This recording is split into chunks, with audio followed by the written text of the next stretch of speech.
Welcome to Below the Headline. The political podcast that looks past the noise. I'm joined today by Samson, Luca and Adam.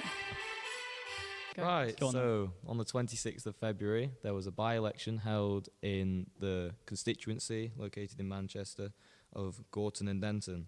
And in this election, the results were as follows. The Green Party and their candidate, Hannah Spencer, The plumber. the plumber, won with 40% of the vote, followed by Matt Goodwin of the Reform Party with 28% of the vote, and then Angeliki Stogia of the Labour Party with 25% of the vote.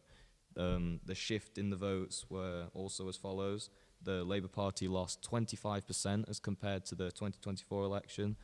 The Reforms gained 14.6%, and the Green Party, who went on to win the seat, gained in 28% of the swing. So this election is really important for British politics as a whole, as it represents how the Labour Party is no more just being squeezed from the right by Reform, but also from the left by the Green Party. And can I just mention this has been Labour's safe seat since Yes, as as long as most lifetime. people alive today remember. And also just brief context, this by-election happened because an MP resigned due to health issues, but we think it was so he could let Andy Burnham in, but then the Labour Party blocked Andy Burnham from running. Of course. Which I personally believe if Andy Burnham had a run, he would have won Free Andy any Burnham. day of the week. But Free Andy Burnham. he carries We the are name. Andy Burnham. We'll fight for the by-election. We'll honour his name. Thank you.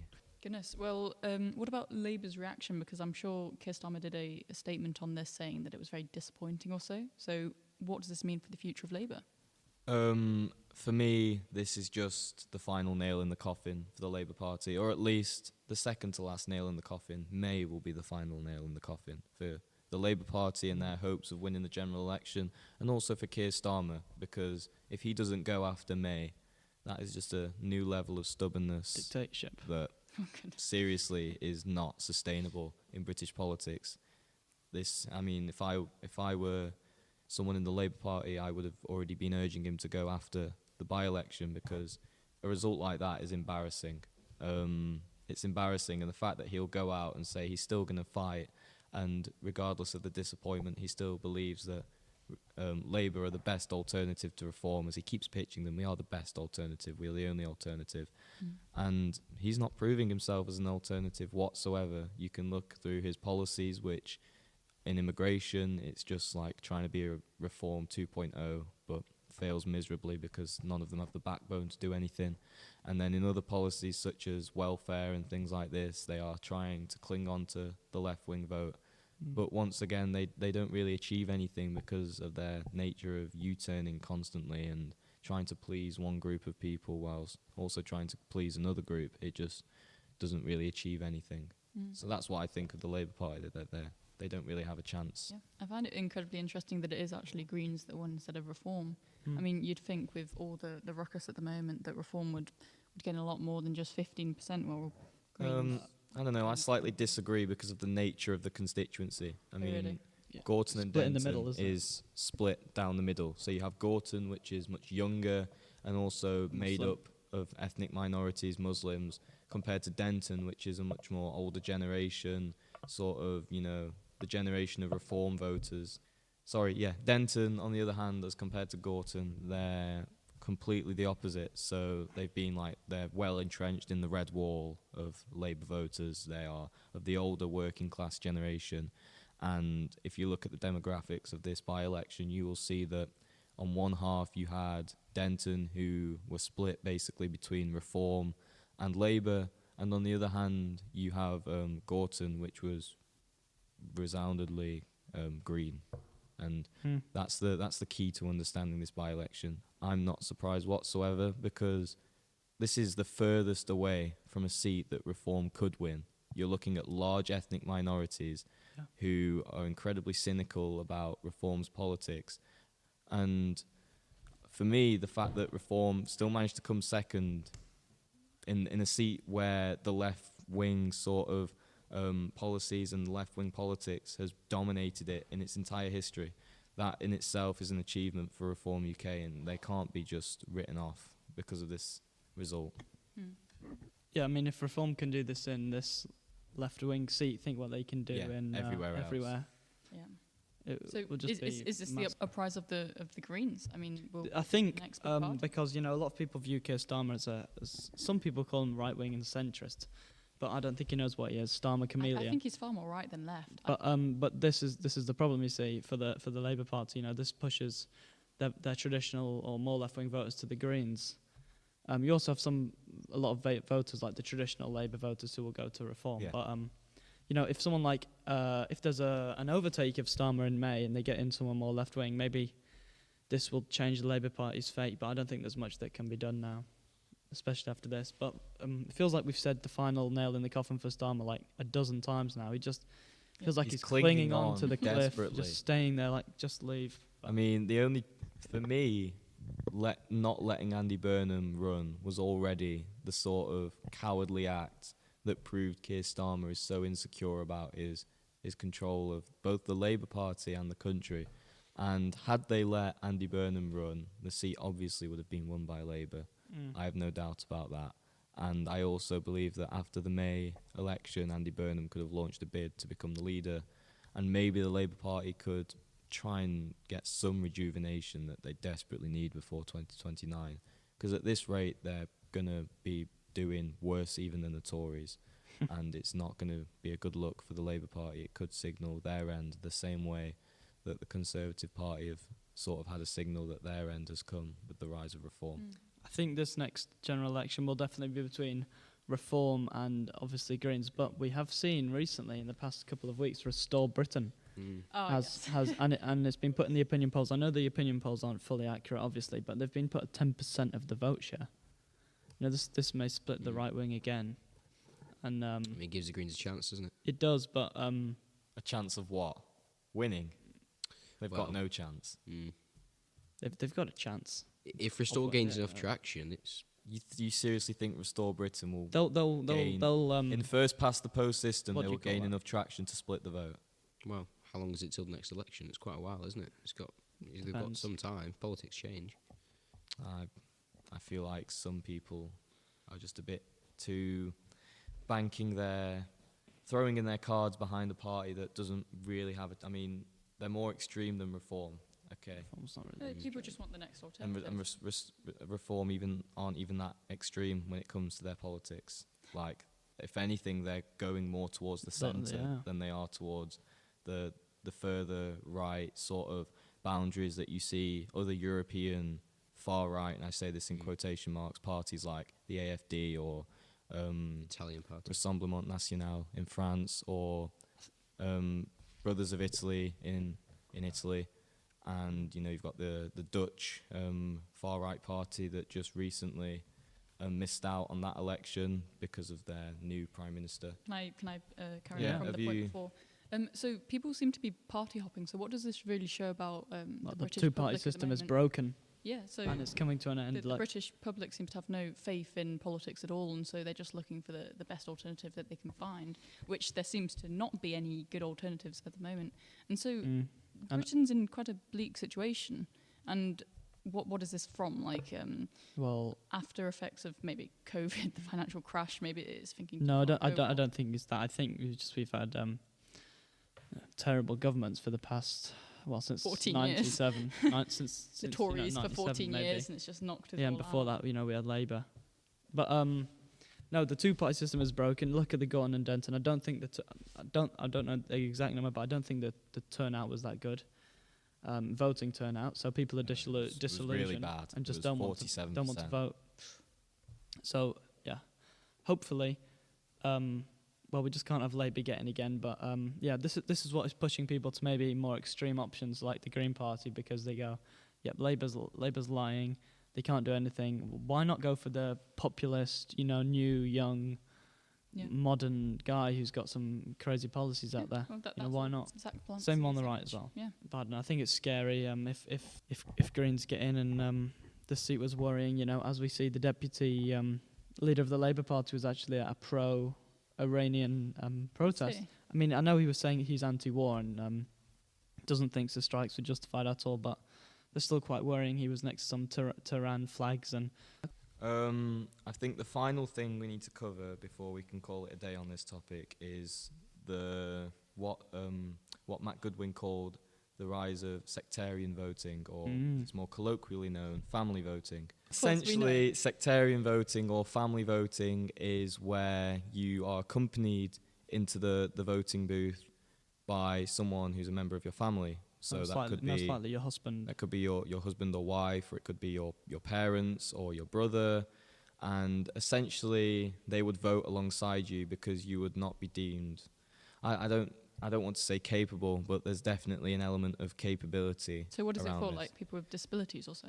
No. That's what you'd think. But as I mentioned earlier, Gorton has a substantial Muslim ethnic minority population.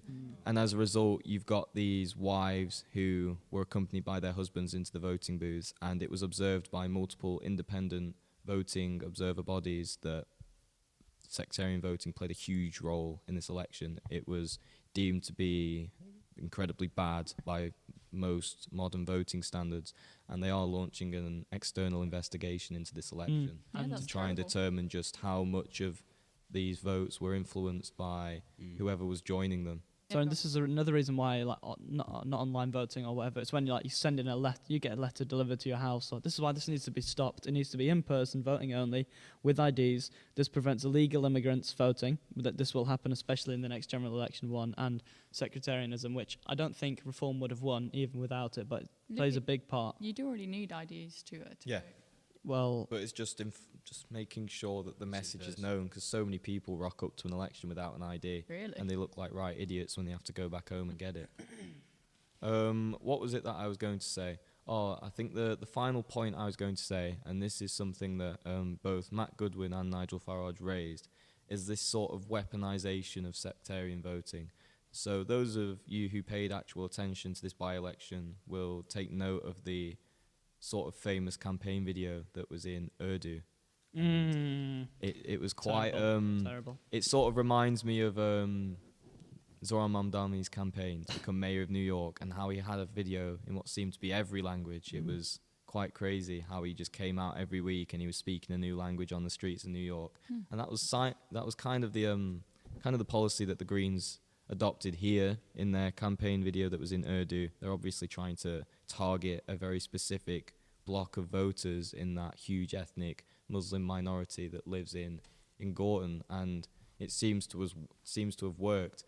And it worked in a way that it has worked traditionally for the Labour Party in the past 3 or 4 general elections, and this is just another thing that marks the end of the two-party system and the shift of British politics to the fringes of both the right and the left, where you've now got parties that are adopting whole new sort of campaign methods that they would never have adopted before. I mean, the Green Party before Zach Polanski was the sort of green politics that you'd see in the Green Party in Germany or other European countries or in the European Union, whereas now they have just become a catch-all left-wing party that seems to extend their range not just to these green politics but also to the left-wing sort of abolish landlord politics that, I don't know, I think is quite dangerous and inflammatory.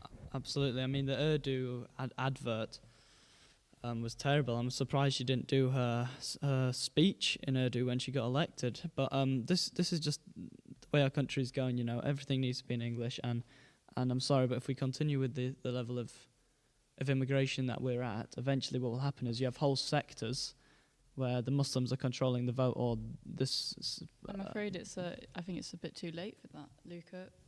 Well, yeah, we've seen it happen in Gorton and Denton. I believe it's predicted that in, 50 years or so, the white British population will be so low because they're, I won't say breeding, they're... reproducing.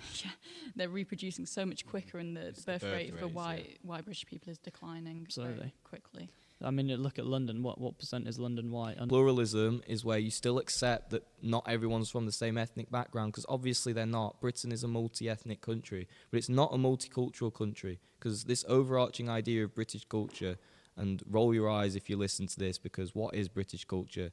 There's, for me, 3 fundamentals of British culture, which is like the rule of law, which is the belief in democracy, and belief in the other basic human rights that you would get, freedom of speech. That for me is the pillars of British culture. And in a pluralist society, which is what Britain is and should be and has always meant to be, this is the overarching culture. And that doesn't mean that when you've got these Muslims and Hindus, they can't celebrate Eid, Ramadan or Diwali or all their other things. Obviously, they can still celebrate and practice their beliefs. What must always come first on this issue of culture and ethnicity, what must always come first is that sort of overarching idea, feeling of being British, and having a British passport is one tangible way of seeing that. And it might be difficult currently because with the radicalisation of politics and some really aggressive people on the right wing who sort of bring a sense of shame around being British. But ultimately, it's if you consider yourself British, then you'll overcome this hurdle, because this is just a hurdle in the grand scheme of things. It's a very good point. Thank you, Sam. If we look at the older people that I speak to that have come over here and migrated to our wonderful country, they are really proud to be British, and they don't take shame in that. And also, if you look at places in Africa or Asia, they're so proud of their culture. I mean, when we went to America, New York, there's so many American flags up. Everywhere. But the thing is now that it's sort of been deemed as racist and to yet have you've a got flag this and racist to love your culture. horrible idea in this country that the British flag has been claimed by this incredibly fringe part, not even reform, even more extreme than reform, this incredibly fringe, extreme part of politics. And that's just not true. It's not true. The British flag is for everyone. It's the flag of this country. It has been for hundreds of years. It's been the flag that champions values like democracy, rule of law, freedom of speech, and it will always be that regardless of the challenges that are presented to it. So I think this is the new generation of people coming in. They're not integrating well. They're not proud to be British. They speak fully in their own language. But British culture, people say, what is British culture? Imagine saying to someone, what even is West African culture? You would be deemed a racist. English culture, British culture, right? Everyone asks what's British culture because, we used to own 1/3 of the world. So it's kind of normal. It's fish and chips and the national football of the Euros and going to the pub with your neighbours. I think it's ridiculous, and it feels like we're not allowed to be proud of our British culture. But if you speak to people in this country who are immigrants, they are very proud, and even more proud of their homeland over England. There's even people who don't live in Britain. So I've seen so many clips of people in Ghana or India who, when people go and interview them, they remember the times under the empire, and they say that's what they're proud of. They don't like their own country. And this isn't me taking a jab at those countries by any means, because that's not what I'm trying to get across here. What I'm getting across here is that there is something British about that sort of culture, and people don't realise it, and because they don't realise it, they're not proud to defend it, and they don't stand up and they don't speak about it. But just taking a look at it's sort of sad in a way that Luca keeps having to mention that these are these first, second generation immigrants who seem to champion British culture more than most young British people today. But in a way, that's also in itself something to be proud of, because it represents how our country can get diversity right without having to kowtow to multiculturalism. Absolutely. Well said. Alicia, what do you think? Do you have any closing remarks on this topic? I'll say that we need a country to be proud of if we're going to be proud of it. I mean, you can talk all about, the rule of law, and it does make up British culture. But I think when we have so many failing systems, people just get in this loop and this cycle of just bleakness. They believe this country is, it hasn't got the culture that we believe in, and that it's just doomed. I mean, everybody's saying it's going downhill. And maybe partially that is because we're losing that culture from the amount of immigration to the country. But then again, it doesn't seem as though there's any kind of solutions. I mean, what would be the solution? The Reform government. Sure. Oh, gosh. I'm being serious. You could cut off, immigration and stuff, right? You can say we're not going to take asylum seekers. It's not all about that. It's about integrating them well. And how would you do that? I mean, the people that are claiming asylum, would you have them, such as in Germany, there's a system, I believe, where they give them lessons to integrate them into the culture more easily, and that would be something that the British people would have to accept, because you can't stop them all, but what you could do is integrate them better. Yeah, so I mean, that needs to be done. 100%. Look at how it worked in the past. The reason why you have these first, second generation immigrants who are proud to be British and who claim their British identity because they are British, okay, and they've integrated into society. That's what it means to be a British person. When you have these people, they came in a generation where immigration worked, whereas now unfettered, uncontrollable immigration clearly does not work. It is dividing our society. And so how would you teach people who have already come in? Well, would you you have to give be them able lessons? to, Would you? well, look what the Labour government tried to do. You know, you have to speak to a certain degree of English language. Yeah, we don't have things like doctor's appointments and things in foreign languages. And yeah, I think personally, I think a good policy would be tests. So you know, if you look how hard it is to become an American citizen, it takes years. Yeah.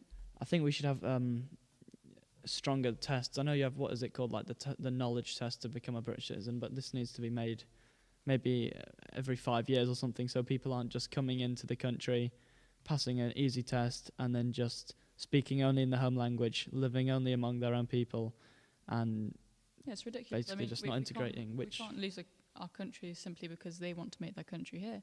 I mean, they say they're so proud of the countries that they come from, and yet they come here as economic migrants to benefit off the country that our ancestors, and I say our ancestors loosely, built. You know, it's not fair, it's not right, and yes, it does need to be fixed, but we need to think practically if we are to think of solutions to fix it. Absolutely. I'm glad we can all actually agree on an issue for once, you know. Yeah. At What least do you it's been think, quite Adam? right wing on that. Well, normal, but yeah. Normal wing. Yeah, okay. I don't have really much to add. I agree with what's most have been said. I think there's little to add, to be honest. It sounds a bit jumping out the way, but yeah. Okay, well, we'll end it there. So thank you very much for listening. Thank you. This episode is sponsored by Montrose Health Group. They offer personalised ADHD and mental health assessments, both in person and online. If you're looking for trusted care, visit them at montrosehealthgroup.com to book today.